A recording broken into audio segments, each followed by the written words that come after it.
Why Elon Musk questioned the future of the European Union. A single post. Just 3 words. And suddenly one of the most powerful political alliances in the world started shaking. When Elon Musk, the man who owns one of the largest social media platforms, controls satellites through his companies, and has strong connections with powerful governments, publicly suggested that the European Union should no longer exist, the world did not simply ignore it. People paid attention. This was not just a random comment from a billionaire on the internet. Many observers saw it as a deliberate message aimed directly at the center of a political system that represents 27 European nations. For years, this same system has been trying to regulate the very technologies that helped Elon Musk build his business empire. For the first time in many years, something unusual began to happen. Some of the citizens living inside the European Union were not sure whose side they supported in this debate. This story is not only about one billionaire and one political institution. It is really about a bigger question. Can the political system that has governed more than 400 million people since the end of World War II survive in a world where digital platforms and private technology companies hold enormous influence? It is also a story about power, money, free speech, and the growing frustration of countries that once signed political agreements but are now questioning them. And this debate is unfolding right now. To understand why Elon Musk's words created such a strong reaction in Brussels, we first need to understand what the European Union has become and why some people across Europe are beginning to question it. The European Union was created after a period of destruction. 2 world wars had devastated the continent. European leaders wanted to make sure such tragedies would never happen again. Their solution was cooperation. They built institutions designed to connect countries through trade, shared laws, and political cooperation. The idea was simple but powerful. If countries depended on each other economically, they would have fewer reasons to fight wars. If disputes were handled through common legal systems, conflicts could be solved at negotiation tables instead of battlefields. For many decades, this system appeared to work. Europe experienced one of the longest periods of peace in its history. Economies grew. Borders became easier to cross. A new generation of Europeans started to think not only as citizens of their own countries, but also as part of a wider continent. However, things began to change in the early 2000s. The European Union expanded rapidly. What started as a group of 6 countries eventually grew into a bloc of 27 nations stretching from Portugal in the west to Romania in the east. Each new member brought new perspectives, new economic conditions, and new political priorities. As the Union grew larger, its institutions also became more complicated. The political system in Brussels became more bureaucratic. Regulations increased. Decision-making became slower. And for many ordinary citizens, the distance between voters and the officials making important decisions started to feel larger. Some people began to feel that decisions were not being made with them, but instead above them. Then came the global financial crisis of 2008. When financial markets collapsed around the world, several European countries faced severe economic problems. Institutions like the European Central Bank and the International Monetary Fund introduced strict economic policies in countries such as Greece, Portugal, and Spain. These policies included spending cuts and economic reforms that many citizens felt were extremely harsh. Unemployment in Greece rose dramatically. In Spain, youth unemployment reached very high levels. Many young people believed their economic future had suddenly disappeared. Meanwhile, important financial decisions were being debated in distant offices in Brussels and Frankfurt. The frustration that grew during those years never fully disappeared. It simply stayed below the surface. Then in 2016, another shock arrived. Voters in the United Kingdom decided to leave the European Union in a historic referendum. The event became known as Brexit. The decision surprised governments around the world. Brexit was not only about trade or immigration. It also represented a strong signal that some voters were uncomfortable with the direction the European Union was taking. Officials in Brussels argued that this situation was unique to Britain. But at the same time, political movements critical of the EU were gaining support in several countries, including Hungary, Poland, Italy, France, and the Netherlands. It became clear that deeper political tensions existed inside the Union. Into this complicated situation stepped Elon Musk. He did not enter as a politician or diplomat. Instead, He appeared as the owner of one of the world's most influential social media platforms and the operator of a satellite internet network that reaches places traditional infrastructure cannot. When Elon Musk purchased Twitter in 2022 and later renamed it X, many people saw the move as more than a simple business decision. For Elon Musk, it was also about changing how online speech was managed. He argued that social media platforms had become controlled by ideological groups that decided what people were allowed to say or see. After taking control of the platform, he reduced large moderation teams, restored several previously banned accounts, and released internal documents showing interactions between governments and technology companies. Supporters believed these moves increased transparency and protected open debate online. Critics, especially inside European institutions, saw the situation very differently. For officials in the European Commission, Elon Musk's approach represented a challenge to the regulatory system they had spent years building. One of the most important laws involved was the Digital Services Act. This legislation requires large online platforms operating in Europe to remove harmful content, follow strict transparency rules, and accept independent audits. Companies that fail to comply could face fines reaching up to 6% of their global revenue. European regulators describe this law as necessary for protecting users. But Elon Musk has repeatedly argued that such rules could lead to excessive control over online speech. Tensions between X and European regulators grew through 2024 and 2025. Investigations were launched. Legal questions were raised. Instead of handling the dispute quietly through lawyers, Elon Musk took the conversation directly to the public. Through his platform, he shared his criticisms with millions of users across Europe. He described some regulatory actions as attempts to control online discussion. He also gave attention to politicians and public figures who were critical of EU institutions. Eventually, the situation escalated even further. In several posts that spread quickly across the platform, Elon Musk did not just criticize policies. He questioned the entire structure of the European Union. He argued that the organization had become too centralized and that it sometimes made decisions affecting national governments without enough direct democratic accountability. In his view, Europe might function better if countries had more independent control over their own policies. These statements created an immediate reaction in Brussels. Officials from the European Commission strongly criticized the comments. Some leaders described them as irresponsible and warned that influential technology figures should be careful when speaking about political systems that govern millions of people.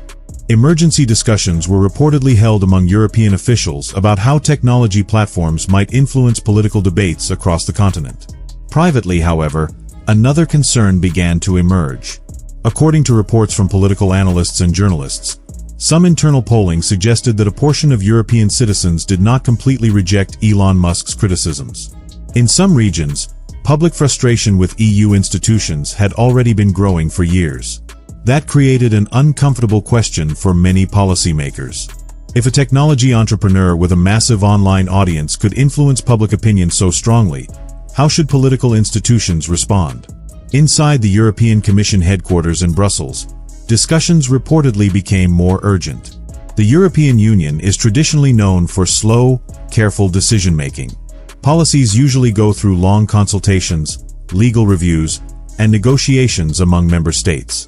But the situation involving X and Elon Musk began to move much faster than the EU system normally does. Some policymakers started considering stronger regulatory responses. Among the possibilities discussed was the idea of restricting or even banning certain platform operations if companies failed to follow European digital laws. Such a step would be extremely serious. It would not simply be a fine or a warning letter. It would represent one of the most dramatic confrontations ever seen between a global technology platform and a major political union. And that possibility has already sent waves of concern through Europe's technology industry, political circles, and public debate. Because if a conflict between digital power and political authority continues to escalate, it could reshape the relationship between governments, technology companies, and the citizens who rely on both. A ban. A complete suspension of X, and possibly even the commercial operations of Starlink inside European Union territory. This is one of the most serious options that some officials in Brussels are now quietly discussing. The legal basis for such an action comes from the Digital Services Act. This law gives the European Commission emergency powers that could temporarily restrict access to online platforms if they are considered a serious risk to public order or democratic processes. Right now, some officials are debating whether the public campaign led by Elon Musk against EU institutions could meet that legal threshold. The question they are asking is not only about regulatory compliance. They are asking whether the situation could be interpreted as a challenge to the stability of European democratic systems. To understand how dramatic this moment is, it is important to look at what such a ban would actually mean. Today, X has roughly 100 million active users across Europe. It has become a central platform where journalists share breaking news, where politicians communicate with voters, where activists organize campaigns, and where millions of citizens follow discussions about global events. Shutting down the platform inside the European Union would not be a small technical change. It would create a major digital disruption with immediate political and economic consequences. Companies that depend on X for advertising and customer communication could face sudden financial losses. Journalists covering the ban would lose one of their fastest real-time reporting tools. Political debates that currently take place openly online would suddenly lose one of their biggest platforms. But there is also a deeper problem. If the European Union blocks the platform in order to defend democratic systems, critics would argue that the EU is doing exactly what Elon Musk has been accusing it of doing, limiting voices that challenge the system. That perception could create a serious political problem. The situation becomes even more complicated when Starlink enters the discussion. Unlike X, Starlink is not a social media platform. It is a satellite internet system that provides connectivity in places where traditional broadband networks do not exist. In many rural parts of Europe, especially in eastern regions, Starlink terminals provide the only stable high-speed internet connection available. Hospitals in remote areas of countries like Romania and Bulgaria use the system. Agricultural operations across rural Europe depend on it for modern farming technology. Emergency services in regions with poor infrastructure sometimes rely on it during crises. If Starlink were restricted, it would not only affect a technology company. It could directly impact the daily lives of hundreds of thousands of people who rely on the service. For those citizens, the situation would be confusing. The same satellite network that keeps them connected to the world could suddenly become part of a political dispute. Beyond practical consequences, there is also a serious legal challenge that European officials understand very well. Restricting a communication platform because of the political opinions of its owner enters complex legal territory. Even if the statements are controversial, European legal systems strongly protect freedom of expression. The European Convention on Human Rights, which applies to all EU member states, protects speech rights in ways that make politically motivated platform bans extremely difficult to justify legally. If a ban were implemented, it would almost certainly face immediate legal challenges in court. The legal battle could last for years and generate global media attention during that time. Such headlines could damage the EU's international image by making it appear less open to debate than it claims to be. In that situation, the legal strategy of Elon Musk's team would not necessarily require winning immediately. They would only need to maintain the public narrative long enough to create political pressure on European institutions. At the same time, pressure inside the European Union is growing. Several member states believe that a stronger regulatory response is necessary.